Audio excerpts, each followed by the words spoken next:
ஷோவோட அப்பா டகாஷி யமாட்டோ பிளாட்டினம் மெம்பரத்தை எடுத்த பிறகு எக்ஸ் ஜோன்ல குழப்பமும் அழிவும் ஏற்பட ஆரம்பிச்சிருச்சு. இது மேலும் அதிகரிக்காம இருக்கிறதுக்கு புதிய இம்பீரியல் தீவுக்கு போறதுதான் ஒரே வழி.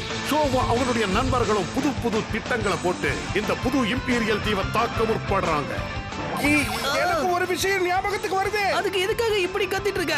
நிச்சயமா அந்த எம்டிபி ட்ரைனிங் கிரவுண்ட் இங்கதான் எங்கேயோ பக்கத்துல இருக்கு. அத பயிற்சி குகைன்னு சொல்லுவாங்க. பயிற்சி குகைங்கிற பேர்ல எம்டிபி ட்ரைனிங் கிரவுண்டா? அப்ப சரி, நான் அங்க போய் பயிற்சி எடுக்க போறேன். அங்க பயிற்சி எடுத்து என் திறமைகளை இன்னும் வளர்த்துக்க போறேன். ஆனா ஷோ ஐமு, நம்ம அப்பாவை வீழ்த்துற அளவுக்கு என்கிட்ட இப்ப போதுமான திறமை இல்ல. என் திறமையை நான் எப்படியாவது அதிகப்படுத்தி ஆகணும். எல்லாத்தையும் கத்துக்கிட்டு நான் கூடிய சீக்கிரமே வந்துருவேன். ஓகே, நான் கிளம்புறேன்னா.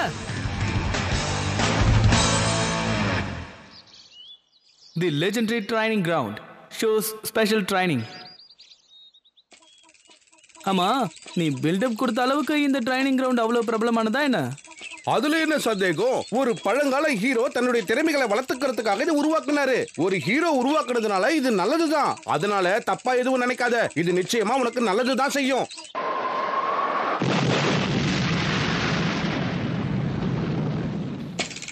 இப்ப என்கிட்ட அதிக நேரம் இல்ல. ஆனா எங்க அப்பாவை தோக்கடிக்கிறதுக்கு இதை விட்டா என்கிட்ட வேற வழியும் இல்ல. இதோ வந்துட்டோம்.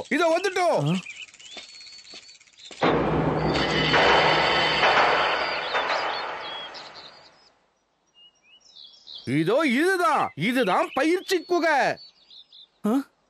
என்ன இதுதானா? இது என்ன இவ்வளவு பெருசா இருக்கு?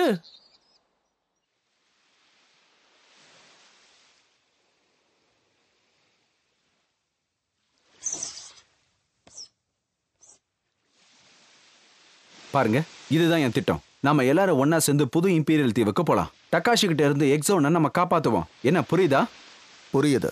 ஆனா ஷோ வர்ற வரைக்கும் காத்துக்கிட்டு இருந்தா எல்லாருடைய நேரமும் வீணா தான் போகும். ஆனா அவன் இல்லாம ஒரு கை உடைஞ்ச மாதிரி தான் இருக்கும். அது நிச்சயமா நமக்கு ஒரு பெரிய பிரச்சனை தான். எதுக்காக ஷோன்றீங்க? நான் இங்க இருக்கும்போது அவன் எதுக்கு தேவை? அதுவும் உண்மைதான். அவனுக்கு பதிலா நீ போயிருக்கலாம்ல. அப்புறம் இன்னொரு விஷயம், நான் உங்க எல்லார்கிட்டையும் மன்னிப்பு கேட்டுக்கிறேன். நாம இப்ப பட்டுட்டு இருக்கிற கஷ்டம் எல்லாத்துக்குமே நான் டார்க் எம்பளத்துக்கிட்ட அடிமையாக இருந்தது தான் காரணம். தயவு செஞ்சு என்னை மன்னிச்சிருங்க. உங்க தாழ்மைக்கு நன்றி. உங்க பிரச்சனைக்கு நான் உதவுறேன்.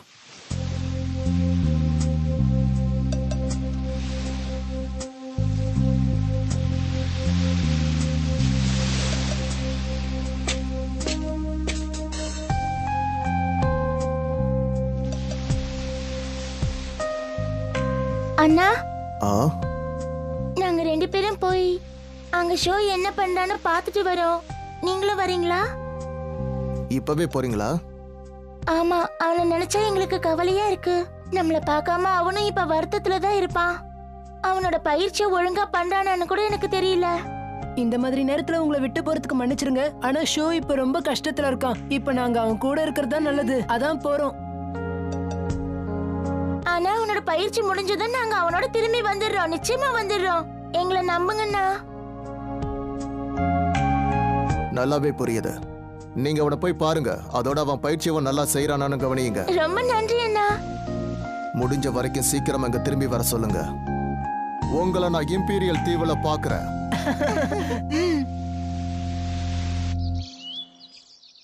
ஓ, இதுதான் அந்த பயிற்சி குகையுடைய என்ட்ரன்ஸா? சரி, இந்த கதவை எப்படி திறக்கிறது? இது திறக்கிறதுக்கு ஏதோ மந்திரம் இருக்குன்னு நினைக்கிறேன். என்ன ஊழற? இம்பீரியல் எக்ஸோட ஒளியை நான் என்னைக்கு பார்த்தனோ அன்னையில இருந்து நான் ஆளே மாறிட்டேன்னு நினைக்கிறேன். இங்க என்ன எழுதி இருக்குன்னு பாக்குறேன். பழங்காலத்து ஹீரோக்களும் கடவுள்களும் மிகவும் சக்தி வாய்ந்தவங்களா இருந்தாங்க. அவங்களால மட்டும்தான் இந்த கதவை திறக்க முடியும். அப்படின்னா இதுக்கு என்ன அர்த்தம்? எனக்கும் எதுவும் புரியல. ஆனா மிஸ் யூகி மாதிரி யாராவது ஒருத்தர் வந்தா இந்த கதவு நிச்சயமா திறக்கும். அது மட்டும் எனக்கு புரியுது. ஆனா உன்னால இதை திறக்க முடியாது. ஷோ, என்ன சொல்ற? அப்படின்னா இவ்வளவு தூரம் நான் வந்ததே இங்க வேஸ்ட்ன்றியா? ஓ, நீ பயிற்சிக்காக வந்திருக்கல, அதை நான் மறந்துட்டேனே. இப்ப நம்ம என்னதான் பண்றது? என்னால இங்க பயிற்சி எடுத்துக்க முடியுமா முடியாதா? ஏய், ஒழுங்கா திறந்துரு. நான் ரொம்ப தூரத்துல இருந்து வந்திருக்கேன். எனக்கு என்னமோ இது சரியா வரும்னு தோணல. வா நாம திரும்பி போய் மத்தவங்களோட சேர்ந்துக்கலாம்.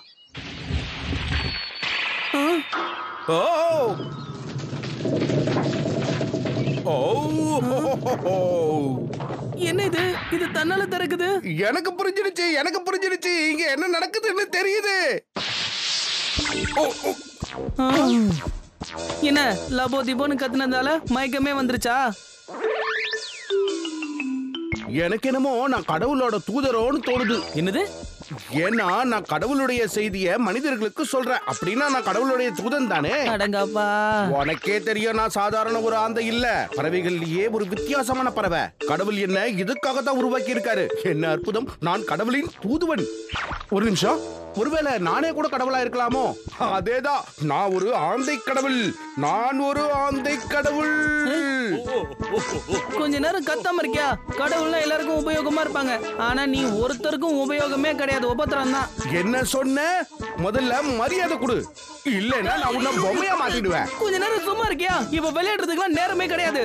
ஓ ஆமா, நீ சொல்றது சரிதான் ஷோ.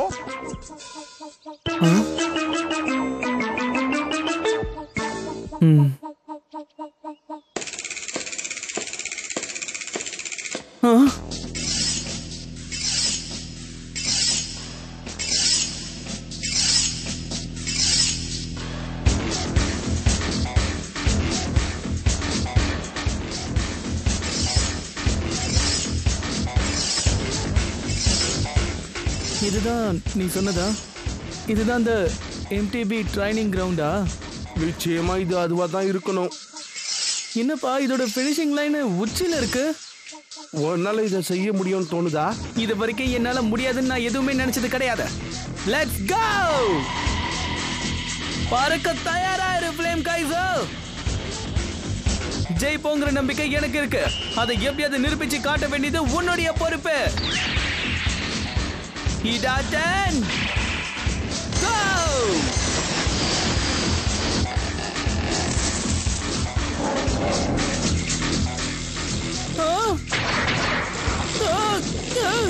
என்ன இதெல்லாம் வருது? பார்த்து ஜாக்கிரதை ஷோ.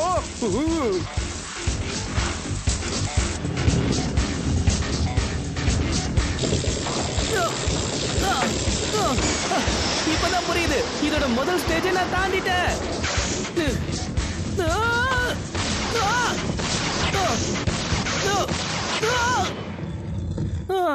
நல்ல வேளை தப்பிச்ச. ஒரு சின்ன தப்பு பண்ணிருந்தா கூட என் கதை அவ்வளவுதான். ஷோ, அங்க பாரு, வெளியில போற கதவு மூடிக்கிட்டு இருக்கு. என்ன?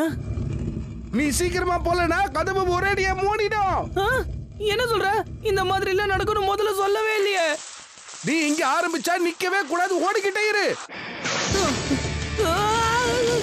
என்னால இதுல பேலன்ஸே பண்ண முடியலையே.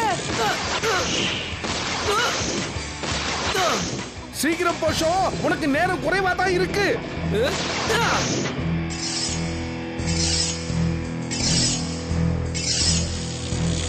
இதுல பட்டோம் நம்ம கதை முடிஞ்சிடும்.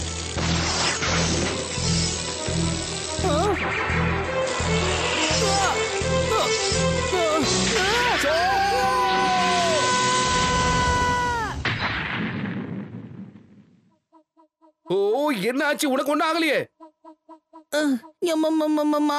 நல்ல வேலை ஹெல்மெட் போட்டிருந்த.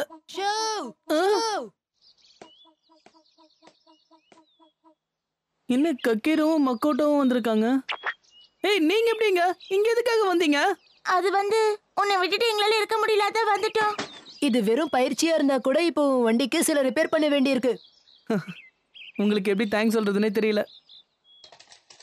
அதாவது அடிப்படையில இந்த போட்டிக்குன்னு ஒரு நேர கட்டுப்பாடு இருக்கு. அதனால நான் டைம்குள்ள போகணும்ல. வேகம் தான் இங்க ரொம்ப முக்கியம். ஆமா, அதை கேட்கவே சுவாரஸ்யமா இருக்கும். ஆனா அதே சமயம் உனக்கு மத்த திறமைகளும் தேவை. அதனாலதான் இந்த பைக்கோட பிரேக்கையும் சஸ்பென்ஷனையும் நான் சரி பண்ணிட்டு இருக்கேன். எனக்கு இதுல வேற எதுவும் பெருசா வேலை இல்ல. இப்பதான் நீங்க கவனமா இருக்கணும். ஃபினிஷ் லைன் போறதுக்கு ஒரே ஒரு வழிதான் இருக்கு. அதுலதான் நீ முழு கவனமும் செலுத்தணும் ஷோ. ஓசிகே, திடீர்னு உனக்கு என்னாச்சு? என்ன சொல்றீங்க? நான் இப்ப உங்ககிட்ட ஏதாவது சொன்னேனா? ஷபா, திரும்பவும் நீ மறந்துட்டியா? என்ன இது? இந்த ஆந்தைக்கு அடிக்கடி ஏதாவது ஒண்ணு ஆயிடுது. அது மட்டும் இல்ல, குரல வேற உயர்த்தி பேசுது. என் மேல எந்த தப்பு கிடையாது. நான் ஆந்தைக்கெல்லாம் கடவுள், அதனாலதான் அப்படி பேசுறேன். நான் தான் ஏற்கனவே சொல்லி இருக்கேனே நான் ஆந்த கடவுள்னு.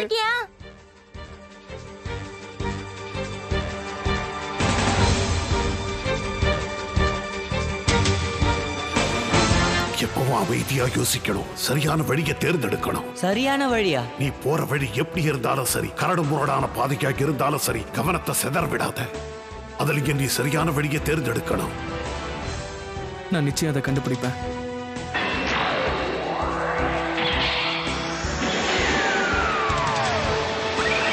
That's it, let's go!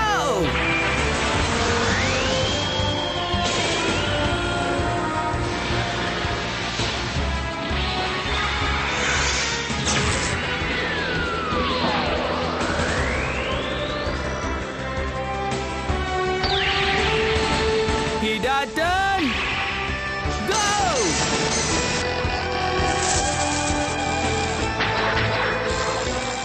Finish line-க்கு போறதுக்கு ஒரே ஒரு வழிதான் இருக்கு. எதுக்கு அதெல்லாம் உருண்டு வருது?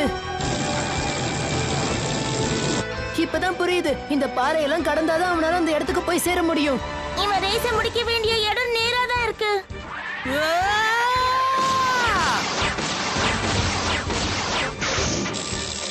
இந்த தடவை இவன் ஜெயிச்சிருவான்னு நினைக்கிறேன். அவன் மனசுல இப்ப வேற எந்த சிந்தனையும் ஓடக்கூடாது. தன்னோட முழு கவனத்தையும் அதுல செலுத்தணும். இந்த பயிற்சியை மனசை ஒருநிலைப்படுத்துறதா நினைக்கிறேன். உன்னால இது முடியும் ஷோ.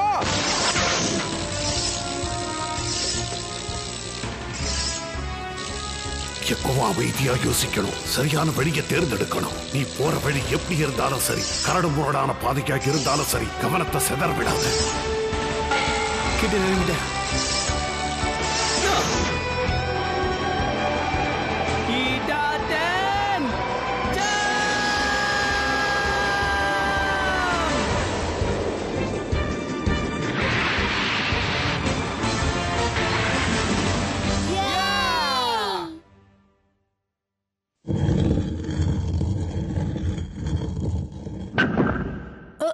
இது என்னது? இது மேல போறதுக்கான வழின்னு நினைக்கிறேன். அப்படியா? சரி வா போய் என்னன்னு பார்க்கலாம். நான் இப்ப எங்க இருக்கேன்?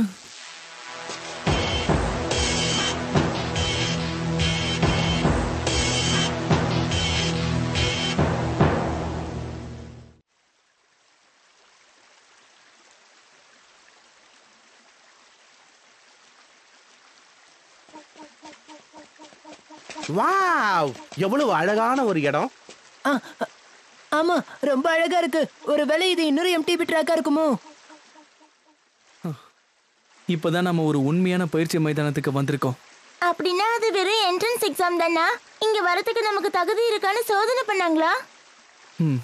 அப்படிதான் நினைக்கிறேன். ஹே ஃப்ரெண்ட்ஸ், ஒரு நிமிஷம் இங்க பாருங்களேன். இதுல என்ன எழுதிருக்கு? இங்க எம்டிபியை பத்தி ஏதோ வரைஞ்சிருக்கு. அதுல பைக்கோட ஒருத்தர் நிக்கிறாரு பாரு. இது என்ன சொல்ல வருது? ஒருவேளை பல காலங்களுக்கு முன்னால இந்த எக்ஸோன் தொழில்நுட்பத்துல வளர்ந்த ஒரு பெரிய நகரமா இருந்திருக்கலாம். அப்ப இந்த நகரத்துல மக்கள் சந்தோஷமாவோ சௌகரியமாவோ வாழ்ந்திருக்கலாம். ஓ, அந்த காலகட்டத்துல எக்ஸோன்ல வாழ்ந்த மக்கள் அமைதியா சமாதானமா வாழ்ந்திருக்காங்க. அப்ப எந்த வன்முறையும் கூட நடக்கல. இந்த படம் அதைத்தான் குறிக்குது. ஆனா இந்த சந்தோஷமான வாழ்க்கை அவங்களுக்கு ரொம்ப நாள் நீடிச்சு நிலைக்கல. ஒரு கெட்ட சாத்தான் ஒரு கெட்ட குறிக்கோளோட வந்திருக்கு. அதுதான் எக்ஸோனுக்கு பல பிரச்சனைகளை கொண்டு வந்திருக்கு.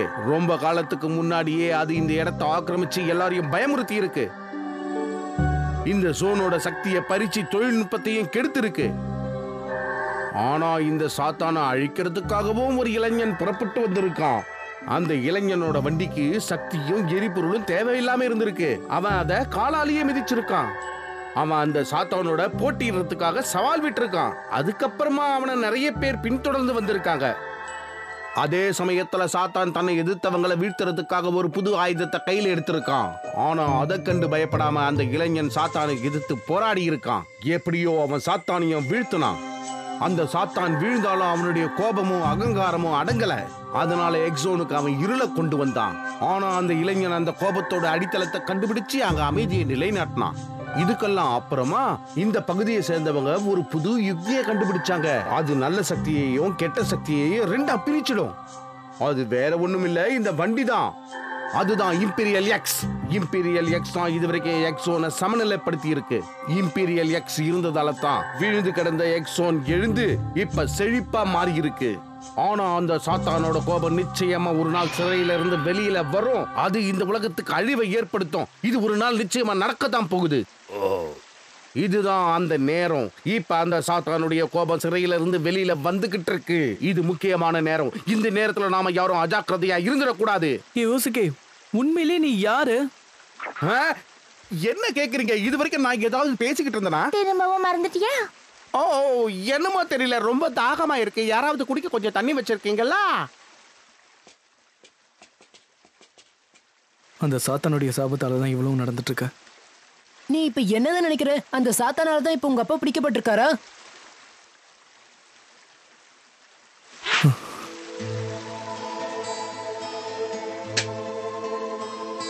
ஷோ, உண்மையாவே நீங்க பயிற்சி எடுத்துக்க போறியா? அதுல எந்த மாற்றமும் இல்ல.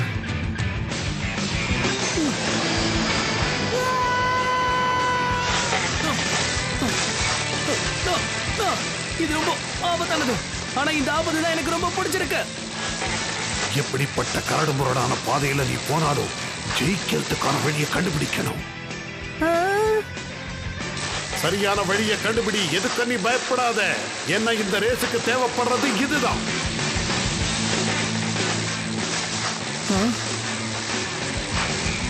அங்க பாத்தியா மக்களோ, அவன் முன்னாடி ஒரு பள்ளம் தெரியுது. பாத்து போ ஷோ.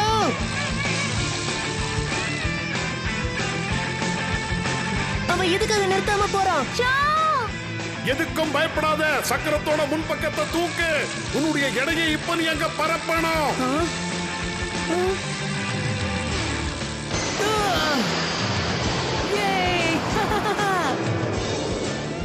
அங்க போறதுக்கு ஏதோ ஒரு வழி இருக்கு.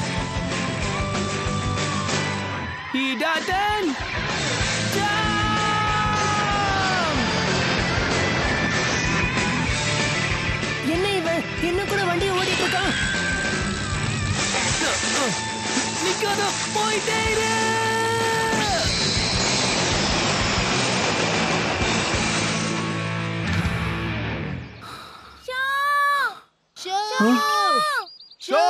அது ரொம்ப அற்புதமா இருந்தது. அற்புதமா ஓட்டுன. நீ இந்த மாதிரி ஓட்டி நான் பார்த்ததே இல்ல. இயற்கையோட விதிகளையே நீ மாத்திட்ட ஷோ.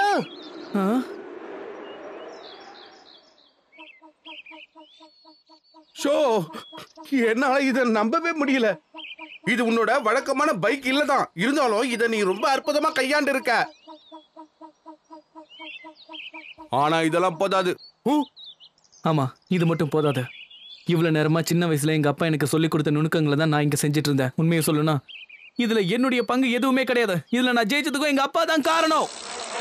நான் சொன்னதை கேட்டு தந்து இவ்வளவு நேரம் வண்டியை ஓட்டி இருக்க ஷோ. அதனால என்ன உன்னால வீழ்த்தவே முடியாது. அதுக்கு உனக்கு வாய்ப்பும் கிடைக்காது.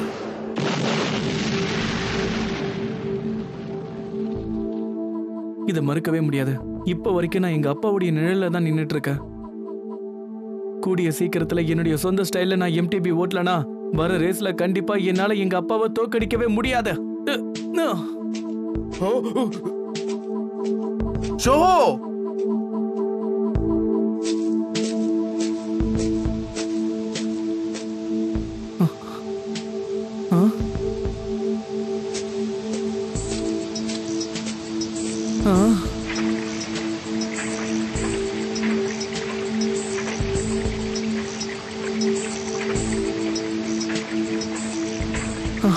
அதை பார்க்கும்போது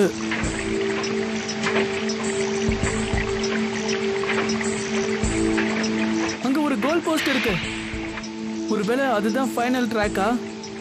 சரியா சொன்ன.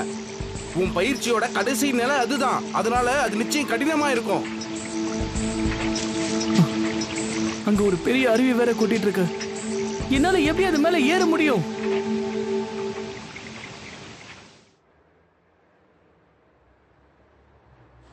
இந்த பசங்களை என்ன பண்றதுன்னே தெரியல. இந்த ஷோவும் ஐயம்மாவும் எங்க போனாங்க?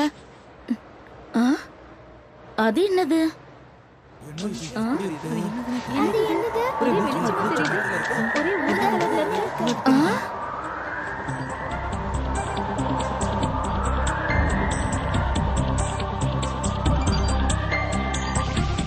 தனக்கு வந்த சோதனையை இங்க உன்னிப்பா கவனிக்கிறான். இந்த சோதனைகளை தாண்டி அவனுடைய பயிற்சி அவனால முடிக்க முடியுமா?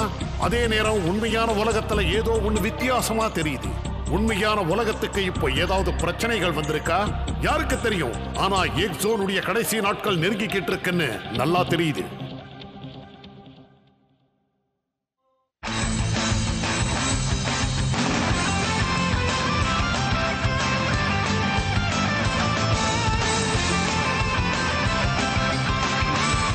இது ட்ரையர் டேனியல். முன் சக்கரத்தை மேல தூக்கி பின்பக்கமா லேண்ட் பண்ணணும். இது நல்லா கத்துக்கிட்டீங்கன்னா தரையில ஒரே சக்கரத்தால உங்களால ஈஸியா ஓட்ட முடியும்.